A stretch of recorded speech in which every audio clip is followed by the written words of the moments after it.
ఓం నమో మహద్భ్యో గురుభ్యః.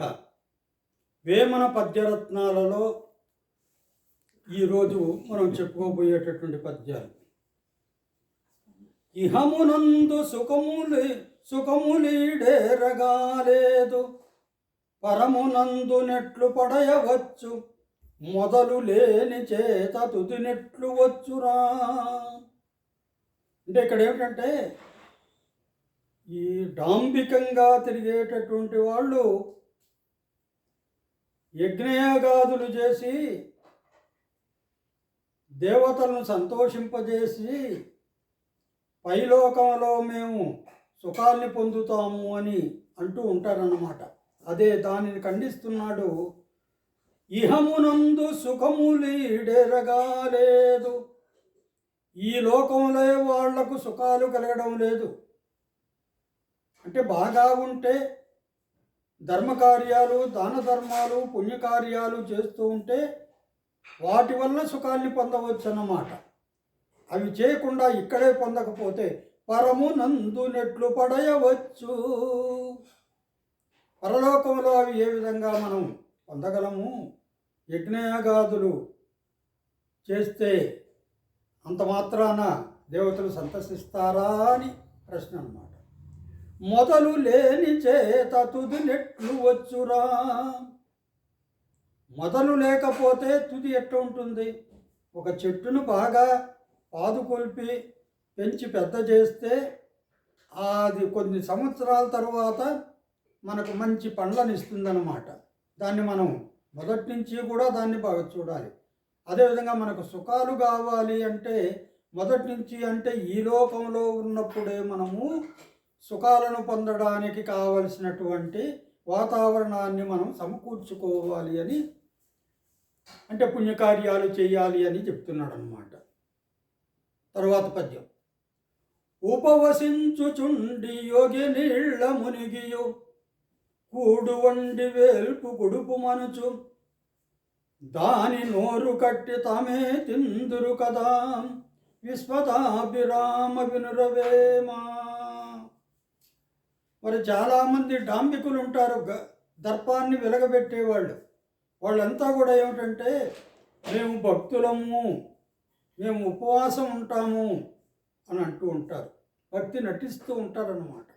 ఉపవసించుచుండి యోగి నీళ్ల మునిగియు, యోగి ఉన్నాడు చూడండి, అతడు నీళ్ల మునిగియు, వీటిలో స్నానం చేసి ఉపవసించుచుండి, ఉపవాసం ఉంటూ అన్నమాట.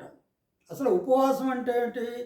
దేవునికి దగ్గరగా కూర్చొని భక్తితో ధ్యానించడమే ఉపవాసం. కానీ మన వాళ్ళు ఏమంటున్నారు? ఉపవాసం అంటే ఏంటంటే ఆహారం మానేసి ఉండడం అని అనుకుంటారు.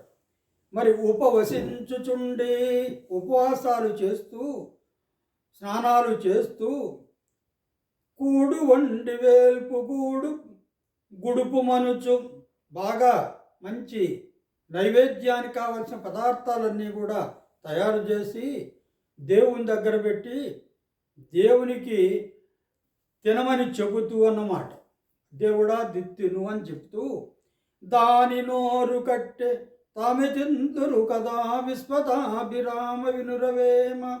దాని నోరు కట్టి అంటే ఏంటంటే, ఆ విధంగా నైవేద్యంగా పెట్టినటువంటి పదార్థాలను 10 మందికి పిలిచి పెట్టాలట. ఆ విధంగా పిలిచి పెట్టకుండా, అంటే నోరు కట్టడం అంటే, దేవునికి నోరు కట్టడం అంటే ఏమిటి? ఆ పిలిచి ఆ పదార్థాలను మరి ఇతరులకు మరి పెట్టకుండా తామే తిందురు కదా, వాళ్ళే తింటారు కదా అని అంటున్నాడు. ఇదంతా డాంబికత్వము అని. దాని తర్వాత ఇంకా ఏమంటున్నా అంటే, ఊరబంది ఎరుగదు ఉత్తమ వస్తువుల్,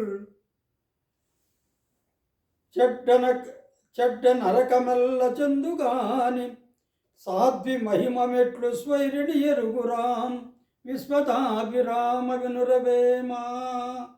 ఊరబంది ఎరుగదు ఉత్తమ వస్తువుల్. మరి ఊళ్ళో మరి అటు ఇటు సంచరించేటటువంటి పంది ఉంటుంది కదా, అది మంచి మంచి వస్తువులు దానికి తెలియదు అన్నమాట. సువాసనాభరితములైనటువంటి వస్తువులను అది ఎరుగదు, తెలియదు. దాని తర్వాత ఏమంటున్నా అంటే, చెడ్డ నరకమెల్ల చెందుగాని, అతి నీచమైనటువంటి ఆ పదార్థాలలో, మురికి గుంటల్లో మరి అది తిరుగుతూ ఉంటుందన్నమాట. ఆ విధంగానే ఏ విధంగా అంటే, సాధ్వి మహిమ మెట్లు స్వైరిణి ఎరుగురా. సాధ్వి అంటే పతివ్రతా శిరోమణి యొక్క మహిమ గొప్పతనాన్ని ఎట్లు స్వైరిణి ఎరుగురా అంటున్నాడు. స్వైరిణి అంటే జారిణి, స్వేచ్ఛగా మరి ఎక్కడ పడితే అక్కడ సంచరిస్తూ ఎవరి దగ్గరికి అయితే అక్కడికి వెళ్ళి వస్తూ ఉంటుంది కదా, అలాంటి జారినికి ఏమి తెలుస్తుంది పతివ్రత యొక్క గొప్పతనము అని మరి ఇక్కడ చెప్తున్నాడు. దాని తర్వాత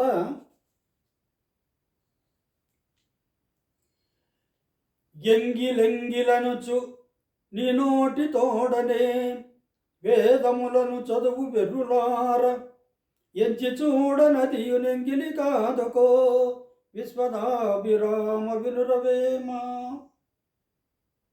మరి వేదాన్ని చదివేటటువంటి డాంబికులు కొంతమంది ఉంటారు. దర్పాన్ని మేము గొప్ప పండితులము, వేద పండితులము అని వాళ్ళు ఎంగిలి ఎంగిలి అని దూరంగా ఉంటారన్నమాట, ఒక్కొక్కరిని తాకకుండా చేయకుండా. మరి అలాంటి వాళ్ళు ఎంగిలెంగిలను నీ నోటి తోడనే వేదములను చదువు వెర్రులార, వేదాలను వాళ్ళు చదువుతూ ఉచ్చరిస్తూ మరి ఉంటే, ఆ వేదాలు మంత్రాలు కదా, ఆ మంత్రాలను చదివేటప్పుడు వాళ్ళ యొక్క నోటి నుండి వచ్చేటటువంటి ఆ ఎంగిలి తుంపరులు ఉంటాయే, ఆ తుంపరులు కూడా మరి పక్కన వాళ్ళపైన మరి వాళ్ళపైనే కూడా పడుతూ ఉంటాయన్నమాట. అది ఎంగిలి కాదా? మరి పక్కనోడు ఎంగిలి మీరు దూరంగా ఉండండి అనేటప్పుడు, వేదం చదివేటప్పుడు ఆ స్వరాలకు నోటి నుండి వచ్చేటటువంటి ఆ నీటి తుంపర్లు తనపైన ప్రక్కనున్న వాళ్ళపైన పడుతూ ఉంటాయి కదా, అది ఎంగిలి కాదా అని ప్రశ్నిస్తున్నాడు. దాని తర్వాత వడల బూది పూసి జడలు ధరించిన వడయుడగును ముక్తి పడయలేడు, తడక బిర్రు పెట్ట తలుపుతో సరియవునే విశ్వదాభిరామ వినురవేమా. వడల బూది పూసి, బూది అంటే బూడిద, బూడిద శరీరం అంతా కూడా విభూతి పూసుకొని జడలు ధరించిన, జడలు అంటే కేశ సంస్కారం లేకుండా మరి ఈ తపస్సు చేసుకునేటటువంటి వాళ్ళం మేము అని తెలుగు సంస్కారం లేకుండా జడలుగా మరి ఉంటూ వడయడగును. మరి ఆ విధంగా ఉన్నప్పుడు శరీరం అంతా విభూతి పూసుకొని మరి తలలో ఉన్నటువంటి ఎంట్రుకలన్నీ కూడా జడలు కట్టించుకొని తిరిగేటటువంటి వాడు మనకి ఏ విధంగా కనపడతాడు? వడయుడగును అంటే భయంకరంగా కనపడతాడు అన్నమాట. ముక్తి పడయలేడు, అలాంటి వాడు ముక్తిని పొందలేడు. తడక బిర్రు పెట్ట తలుపుతో సరియవునే, తడికి తెచ్చి బాగా ద్వారానికి బాగా బిర్రుగా కట్టి పెడితే అది తలుపు అవుతుందా? అది తడికే కదా, అది తలుపు కాదు కదా. ఆ విధంగా మంచివాడు మంచిగానే ఉంటాడు. శరీరం అంతా కూడా విభూతి పూసుకొని మరి తలంతా కూడా జడలు కట్టించుకొని భయంకరంగా తిరిగేటటువంటి వాడు ముక్తి పడయలేడు అని వేమన చెప్పాడు. హరి ఓం తత్సత్.